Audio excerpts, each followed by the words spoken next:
Uh, we can't even have a lining. Not even the silver lining, guys. Not even. On today's show, the Dodgers advanced to the NLCS on a little bit of a phony call at the end, but they advanced to the NLCS past the Giants. And then the Nelson Lamet, Tommy Pham, Eric Hosmer, weird contract stuff, fan graphs, looking up stats of players and all. It is the beginning, part one of the countdown for the top 10 most tragic moments of the 2021 season. You guys know what it is. Locked On Padres. Here we go.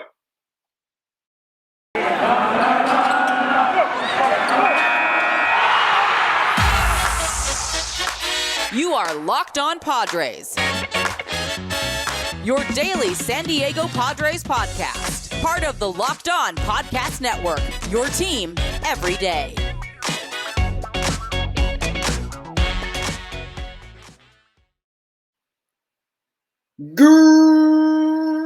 Greetings, ladies and gentlemen, and welcome to another edition of Locked On Padres podcast, which is part of the Locked On Podcast Network, your team every day for Friday, October 15th, everybody. As always, I'm your host with sometimes, occasionally, but certainly not always the most, Javier Reyes. You might be familiar with some of my baseball-related work at places like Baseball FYI, Friars on Base, Off the Bench Baseball, or Just Baseball, to which I am a staff writer for. And that part, Just Baseball, going to be relevant on today's episode, guys. If pop culture is your thing, I've also written at places like Nerdist, Mental Floss, Inverse Film Cred, Blood Disgusting, and many more. Definitely going to be writing soon once baseball wraps up and what have you. But most importantly, guys, you can follow the Twitter page for the show, which is at LO_Padres, or my personal account, which is at Javipeno, JAVIPENO. If you see pointing right now, that means you're watching the YouTube. That's right. There's YouTube for Locked On Padres, guys. Locked On Padres on YouTube. Subscribe if you're an audio listener. I put a link in the description. Be sure to check that out if you want to see my ugly mug for making Locked On Padres your hashtag first listen every day. Well, on all platforms, guys. And again, to my YouTube listeners, my apologies for the weird camera quality. I'm still trying to figure some stuff out. I might be getting more equipment soon. I have to figure it out. But like I said, I beg you to understand. My house is designed by the Joker. It's like every single time, the room with good lighting, well, the internet's bad, and it's hot as heck in there. The room with really cool air and all that has terrible lighting and all this stuff. It's all these different things. I can't move around. Look, I'm figuring it out, but I promise you, this Logitech camera that I'm pointing at right now, yeah, that's right, you right there, that I spent money on, I'm going to put you to good use, I promise. But talking about, we're going to be talking about the NLCS, kind of my final thoughts on the Dodgers advancing, my final thoughts on the game, which I didn't watch in full, along with some Thursday Night Football little phone, which was very cool. Gotta love a good sports night. And then going to be talking about part one of my article that dropped on Just Baseball, which you can check out in the link that will be in the description below for the article of the top 10 most tragic moments of the 2021 Padres, guys. So that's going to be a lot. It'll be part one of it. And then Monday's episode, we'll be talking about part two, where we go through the other five, or you can just read it, whichever way you want. I support all mediums. I ain't no snob. If you just like listen to music, no problem with me. You like to listen to a podcast. If you don't like reading, no problem with me. I get it. To each their own. Although I recommend diversifying your portfolio of viewing and stuff that you that you take in. That's just my personal opinion for all things in life, guys. But anyway, enough talking all esoterically and everything, guys. Let's talk about the game last night. The Giants lose, and I say the Giants lose because they were the team that I was rooting for. Definitely in this series, they lose 2-1. And I mean, not much to really report in the sense of like a game-by-game play. It was 2-1. I mean, there wasn't too much that happened in this game. But once again, I have to emphasize that playoff baseball is awesome. I love that 2-1 games become the most ever, where in total, I think in this game, how many hits a year? 8 hits by the Dodgers, 6 by the Giants. Well, the Giants really did struggle to hit in this game, I would say. I think that when you have the Dodgers coming out with Corey Knebel, I think is how you say, and Brusdar Graterol, those are the type of guys that you expect to hit on, right? Especially when you're playing in San Francisco, and they failed to do that. And that was unfortunate. Julio Urias, probably the star pitcher for the night for the Dodgers. He gave up 3 hits, and he did give up 1 earned run, a home run to Darren Ruff, which ended up tying the game. That was still big. But the fact that he was able to go 4 innings, strike out 5 guys, not walk anybody. He didn't get hit too much. Bottom line, the Dodgers pitches were better tonight. Blake trying to get the side. I mean, wiped him out. Wiped out Buster Posey and all them.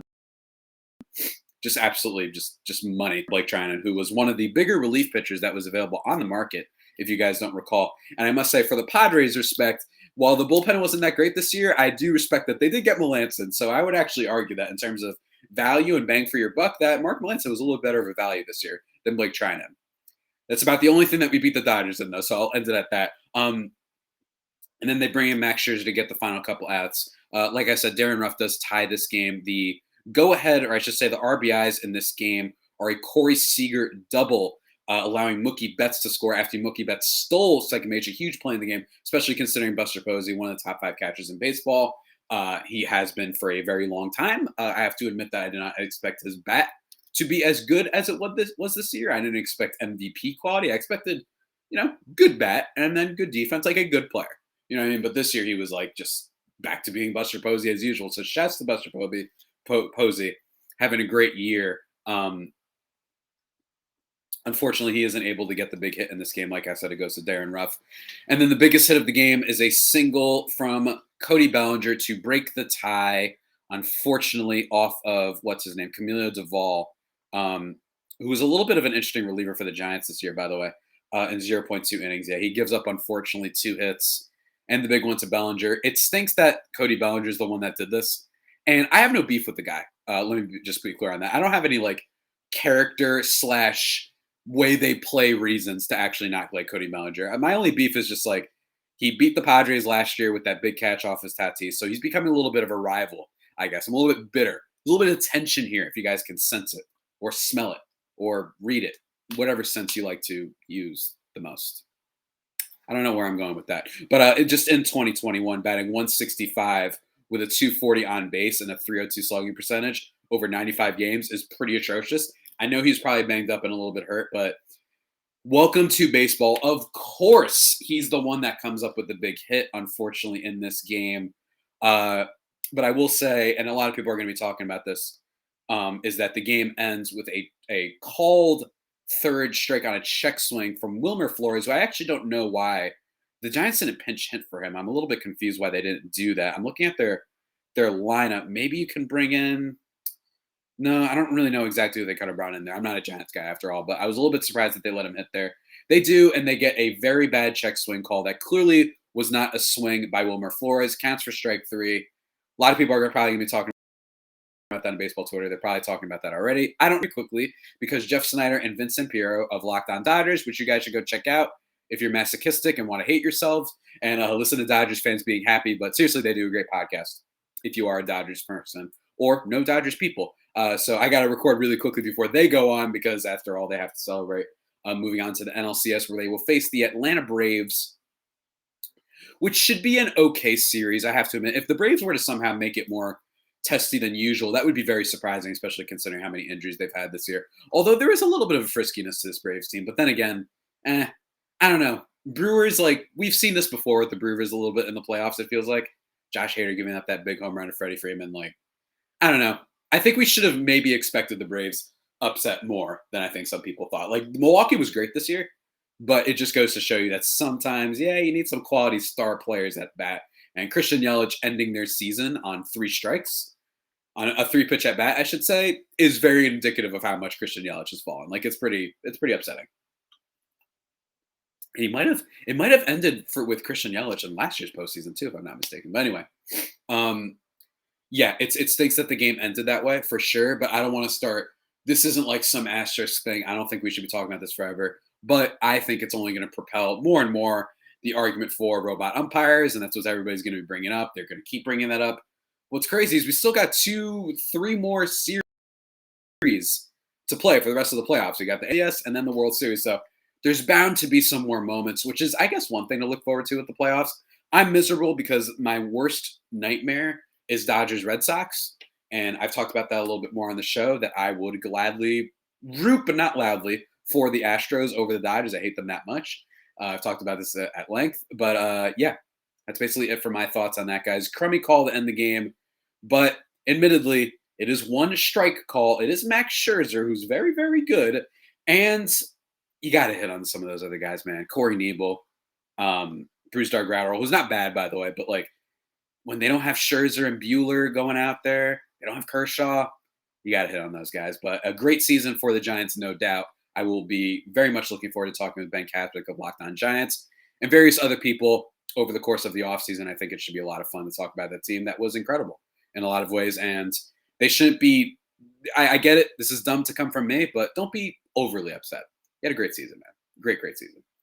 But guys, before we get into the main event of this podcast that you are probably tuning in for it, because after all, I'm not the Dodgers or the Giants, you know what I mean? So you're probably tuning in for the top 10 tragedy. Before we get into that, though, I want to talk about the best protein bars in all of the land, ladies and gentlemen. Not just like, San Diego, not just here in New Jersey where I reside. No, guys. In all the land. And why are they the best protein bars?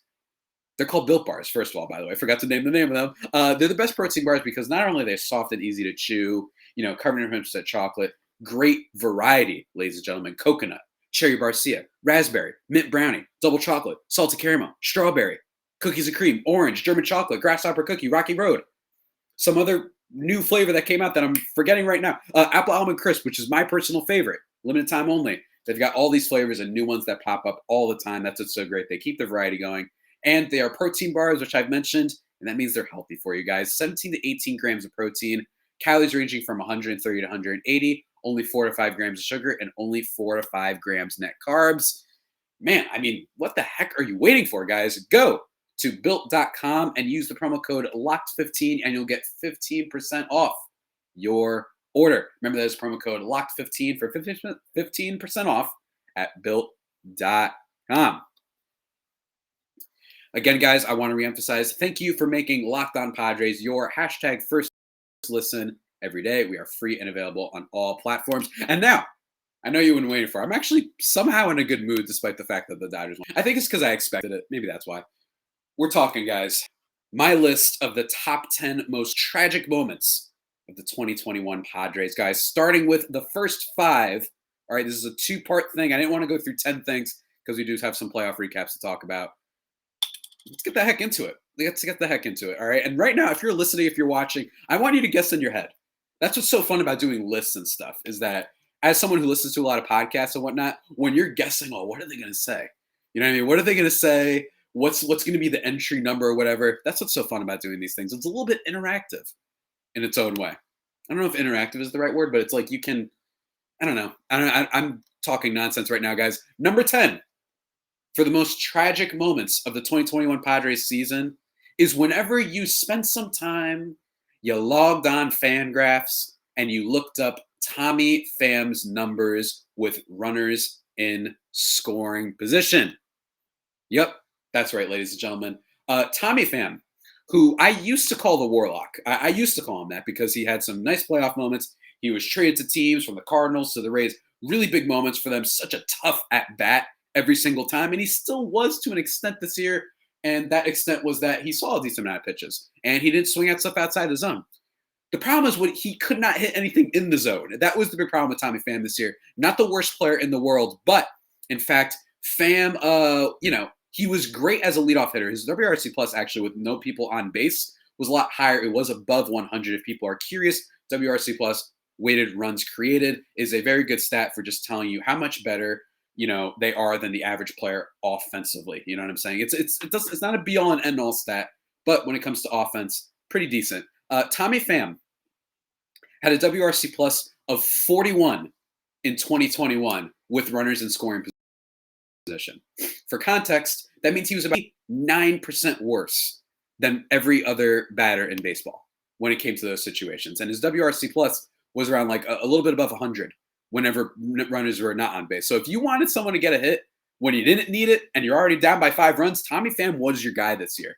And it was a tragic moment because I would look up these numbers. When I looked up how much Tommy Pham declined after those 2 glorious, and I mean glorious months that he had, guys. I mean, this was a dude who was an on-base machine, one of a top 20 outfielder, I would say, for those 2 months, or at least in that range for the Padres. And then with runners on base, he refused to hit the ball. He could not hit straight fastballs. that were going right down the middle. He just couldn't hit anything, and it was beyond frustrating, especially for a guy that they traded decent stuff for. Hunter Renfroe, Xavier Edwards. Don't know how Xavier Edwards is going to turn out, but he is a top 100 prospect. And then Hunter Renfroe, who wasn't good for the Rays, and then they did end up releasing him, but he was still, he got better with Boston. Let's just say that, and he's a very good defensive player too. I know he had that weird kerfuffle in the playoffs against the Red Sox that a lot of people talked about in that Rays game, that the whole ground rule double thing that we talked about last week. But like just for May and June, 253, 383 on base percentage. June 341, 449, and basically from then on out, just awful. I mean, he had those 2 months where he was electric, and then everything else was just an absolute mess. I mean, he slid 625 for 1 month. And I remember my thoughts early on in the year was actually that I thought that Tommy Pham wasn't going to hit for a lot of power, but I thought he'd be a good on-base guy. And in theory, you thought that, okay, that's fine because we have Tatis, we have Machado, we have Grisham, we have all these guys. Like, we should be okay in the power department. That did not happen. So him only 15 home runs isn't terrible, but the fact that he could not get an extra base hit to save his life, especially with runners in scoring position, was the biggest nightmare of the year. I am wondering how much the injuries have done to him because he is a little bit older. And not to mention, I'm not trying to make light of the situation, but the stabbing incident that happened last summer, all the rib injuries before then, just all these sorts of injuries that have piled up. I wonder if that contributed to the fact that he was not effective for the Padres this year. That was number 10 because every single time, Padres fans know this, especially early on in the year. You guys remember early on in the year when everyone was panicking, then he blew up and we were all like, oh, we're good. Yeah, early on in the year, grounding into double plays twice in the same game, including games against the Dodgers. It was rough to watch Tommy Pham this year. You never felt like, except for those 2 months, that he was going to get you that hit that you really needed. A huge bust for the Padres, and another one of the reasons that they fell off this year. Now let's move on. My apologies if I end up sneezing. I have some coldness. If you haven't noticed that I've been sick over recording this so far, it means I'm doing a pretty decent job, I think, of kind of hiding it. But anyway, number 9 on this list of tragedy, guys. Keep thinking in your head. This one's a little bit of a surprise. I'd say a little bit of a surprise for some people. Number 9, here we go. It is Blake Snell being placed on the IL at the end of the season. Now, here's the thing.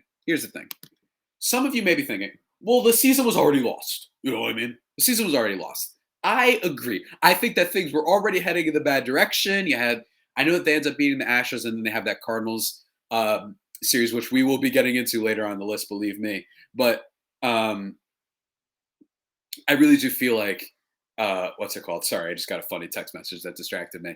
I really do feel like Blake Snell being placed on the IL was a nice little microcosm of the Padres this year, where every single time someone was doing well, someone would become the worst player in the league to kind of almost take away whatever that one guy gave you. It's like they would tip the scales in the opposite direction. When one person goes up, 4 people go down, if that makes any sense. And then when one of those guys gets back up, that one person who was good before, terrible. Tommy Pham being a good example. He helped carry for, say, Tatis struggled at times. I remember him when he used to hit leadoff, Tommy Pham, and all that stuff. That having him at the top of the lineup was really good. And then when Manny Machado wasn't doing that great at the beginning of the season, especially in the first half, Tommy Pham would be there. And then right when he gets cold, then those guys, it's a seesaw. And then with Blake Snell to be one of the most effective pitchers in all of baseball, highest strikeout rate among starting pitchers in all of baseball in August, for him to then land on the IL, it's like we couldn't even have that. We couldn't even have the one pitcher who was like really turning it around and stepping up. I exclude Musgrove only because he's been good all year, so I don't count that as stepping up. He just did business as usual. Joe Musgrove is great. But for Blake Snell, he figures it out late, and for him to go on the IL with that injury, it was just like, of course, and then he misses that. Wish we could have had him for some of those later on games, maybe against the Cardinals and what have you. But bottom line is that didn't happen. And it was just a reminder that nothing at all. There was not a single good development outside of Blake Snell in the second half. And even that gets taken from us to a very certain extent. And that was really rough. And I thought it was just a gut punch because I really enjoyed watching Blake Snell pitch in August. He was electric. He felt like the Blake Snell we wanted to get. I'm hoping that it's a sign that we might get something at least a little bit in the future. I don't really know if we're going to, but we'll see what happens, guys.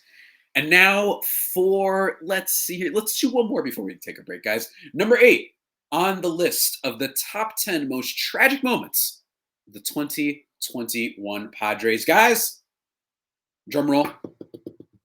I'm in a bad position to do a drum roll right now. Long story. But when Javier Reyes predicted Trent Grisham would finish top 10 in MVP voting. That is right, guys. I am roasting myself. If you don't remember, long-time listeners, long-time followers of the Twitter page and all that, we did these little Locked On videos where we did our bold predictions of the season. And I'm going to defend myself to an extent. I said Trent Grisham would finish top 10 because it's so, I've said this before, but I would have been right. I think what happened was, basically, the reason I count this as a top 10 tragedy is, one, to give myself some plug because I'm an egotistical jerk. But the bigger reason is that, like, it was the first sign, I guess you could say, that things were not due. The fact that maybe I reverse jinxed this guy. Trent Grisham was not a terrible player for the 2021 Padres, but he was very much fine. And what they gave up, Luis Urias and Eric Lauer, that is not looking like a great trade anymore. If at best, it's looking even. Because I am just concerned about Trent Grisham's ability to hit. I don't think he's an all-caliber Jackie Bradley Jr., Mookie Betts, Avisail Garcia, Yelich when he was a little better, that type of defender. I think he's just a good defender, and I think that he is showing a lot of struggles when it comes to hitting inside pitches, and it doesn't matter what kind of pitch, whether it's a curveball, whether it's a fastball, anything inside. He almost bats like he's afraid of those inside pitches, but not that he is. I'm just saying it looks like that from the eye test, and he's got to work on that. Me predicting him for top 10 voting, I will defend myself by saying this. All my fellow, co-workers and peers at Locked On, they were saying, like, Jeff Snyder of Locked On Dodgers, the Dodgers will win 120 games. They won't have to work. All right, okay, so you're saying your team will be good. Congratulations. Or, the Twins, Josh Donaldson, our best player will be MVP. Oh, okay. What was one from I forgot. There was another one. That line is roasting my employees, or my fellow peers, I should say, is part of my character, and that's what I'm doing here. And I wanted to go a little bit off base. I thought the video was funny. If you guys want to check it out, it's in the article in which I predicted Trent Grisham. I thought he would be a much better batter. I thought maybe he'd hit like 260 with a 360 on base. I thought that he was going to get a lot better from the on-base department and just walk a ton and then be a really good fielder and above that and help this team a whole bunch. Obviously, it was super bold, and I could have just said something easy. I could have just said Tatis for MVP. But I promise you guys, I'm not trying to get credit.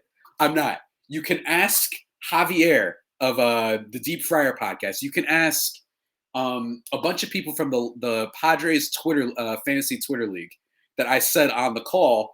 The bold prediction I was trying to do was Joe Musgrove will be the second best pitcher on the Padres this year. That was actually going to be my one. That didn't end up correct because he was probably the best pitcher on the Padres this year. But that was my bold prediction. My thing was I thought he might be better than Chris Paddock, and I thought he was going to be better than Blake Snell to an extent. And I just didn't see it being all that didn't see it to be inconceivable. I thought that the reason his name was hitting up in the trade deadline was there was a real reason for it. So that, just to give myself a pat on the back, but I wish I did that one. Instead, I look like a goof, and it was a good example of the tragedy, and we should have just known. We should have known that my I'm an idiot for a living. What can I say, guys? Really, really, really, really, really, really, really rough call by me. But in also fairness to me, I did say he'd be good in 2020, and that was like one of the – I was spot on with all my predictions for the Padres last year. This year next year I promise I won't be as much of a coward. I'm still going to come back with the takes and the predictions. I won't be as much of a coward, guys, I promise. I actually have a lot of interesting takes for next year that we'll get into. But before we get into the last two of the first part of this top 10 tragedy, guys, let me just talk to you about something very important. We're back, and better than ever, all eyes are on the gridiron as teams are back on for another football season. And as always, BetOnline is your number one spot for all the pro and college football action this season with a new updated site and interface, even more odds, props, and contests. BetOnline continues to be the number one source for everything football. Head to the website, use your mobile device to sign up today to receive your 50% welcome bonus on your first deposit. Don't forget to use our promo code LOCKEDON to receive your bonus. From football to baseball to basketball, like they got you covered in every sport, guys, and all these other weird events and award shows and what have you. BetOnline is the fastest and easiest way to bet on all of your favorite sports. BetOnline, where the game starts. All right, guys. Here we go. The final two. Stroking my beard a little bit, just get myself ready. The final two are interesting that we're going to be talking about today. Number 7 and number 6. One of these I've actually talked about on the show a little bit more extensively for sure. But number 7, guys, do the drum roll. Put your predictions. Again, I hope that you guys are enjoying that I kind of got a little bit weird and creative with some of these. This one, though, it's a mean one. And I actually think out of all the ones that I've mentioned so far, this one breaks my heart the most. Number 7 on the top 10 list of the most tragic moments of the 2021 Padres season is Dinelson Lamet becoming damaged goods. That's right. It gives me no pleasure in saying that. No pleasure in saying that. Now, here's the thing. You got to remember how good Dinelson Lamet was last year. Top 5 in Cy Young voting, 4, in fact. Wipeout slider, one of the best sliders in all of the league. Basically, take Kevin Gausman's splitter, and it was kind of like that was the equivalent of it, just a wipe-out pitch, just for an example. I know that Gausman, receded in the second half, but still. He's coming off that injury, Tommy John, all that stuff. And then he comes back in 2020, and I was bullish on that guy. I really was. I hit on Dinelson Lamet, man. I hit on Dinelson Lamet. I hit on Grisham, and I did not hit on Pham. And I hit on, I think Drew Pomeranz I hit on. And then I was right about a couple more things. I forgot what it was. Zach Davies, I think I hit on too. So I was pretty decent with my predictions last year, but Dinelson Lamet. Man. I mean, it's so funny because one of the first things that happened this year, I still remember a big early on kind of discourse with the Padres was like, what is going on with the Tommy John surgeries? Do you guys remember Adrian Morejon? Yeah, Adrian Morejon goes down early, I think spring training. He's out for the season with Tommy John surgery. That actually was a pretty big injury. We talk about a lot on this podcast how, having arms, having depth, I would have loved to have an Adrian Morejon for this last half of the season. Just be a guy to throw out there instead of, Aaron Nola and, not Aaron Nola, Jake Arrieta and Vince Velasquez. That was a big injury. It's just that it wasn't big at the time. I think that you didn't feel the pain of not having that extra interesting kind of high upside back of the end starter until the end of the season when the Padres are falling apart. And big reason for all the injuries, not all the injuries, the big reason for a lot of the issues with the Padres rotation depth is Chris Paddock being in and out. Darvish was in and out a little bit in the second half too, and he had some back kind of tightness issues as well. But another big reason for that is Dinelson Lamet. The guy just wasn't healthy. They elected to not go the route of Tommy John surgery. And I remember raging early on in the year because people acted like it wasn't that. I was raging because I was like, why does it keep happening to this team? Mike Clevenger comes over here and in 5 minutes he gets Tommy John surgery, right?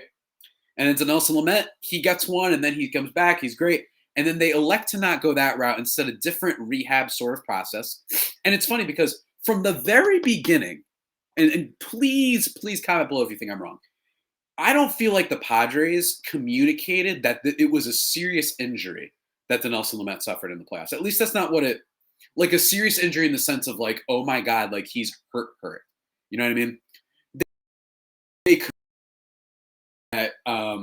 he'd probably be out for the playoffs. I think that they did a good job being like, we're going to try, but not looking too good. With Clevenger, they were like, yeah, I mean, we think we could do this back. And then they're like, yeah, he just has bone chips. And then all of a sudden he needs a Tommy John surgery. So it's like, okay, so that feels like it was a lie. Dinelson Lamet, on the other hand, it does not feel like it was communicated all that much that Lamet was going to be this guy. I mean, do you guys remember all systems go, all clear? Was a quote, or I'm paraphrasing a little bit, for Dinelson Lamet's first start this year. When he comes back, and what happens? Goes 1 inning, leaves with forearm tightness. Then he's on the IL for a week. Then he comes back, and he's just this guy that goes out there for 2 innings. And that was it. And it was like, this isn't good. The slider velocity is down, all that stuff. Then we got excited because a little bit around when the Padres are good, around the same time frame that Tommy Pham was good, around that time, he starts throwing harder, and then he gets up to 3 innings. And they're like, okay, we're going to put you out for 3 innings now. Then it was 3 innings again. Then it was 4 innings. Then it was 4 eventually until I believe we got one start this year, if I'm not mistaken, that Dinelson Lamet went 6 innings. And we were like, oh my God, did this work? Did this rehab kind of route to go actually work for Dinelson Lamet? And the answer to that was no. He ends up getting hurt again, missing a whole chunk of time. And then he comes back and isn't even all that effective out of the bullpen. So to Nelson Lamet, it's just, I don't know who to blame for this. I blame pitching development. I blame AJ Preller to an extent. I just blame the medical staff, whatever you want to blame. There's a whole lot of blame to go over. Nelson Lamet, that is a huge piece. And so many people ask me, they're like, wait, what happened to Nelson Lamet? Wasn't he like your best pitcher? And I always look at them, I'm like, yeah, he was last year. He was easily the best pitcher for the Padres last year. Easily. Basically, bar none. And what can I say? The guy's hurt. Damaged goods is an extremely mean term. I acknowledge that. I hope that we get any type of news on him, but it just doesn't seem to be good. It doesn't seem to be good that he wasn't even being effective coming out of the bullpen role. I don't think they handled this right. I don't know if going the Tommy John surgery was the right route to go, but clearly we can't say that this worked out for the Padres because it did not.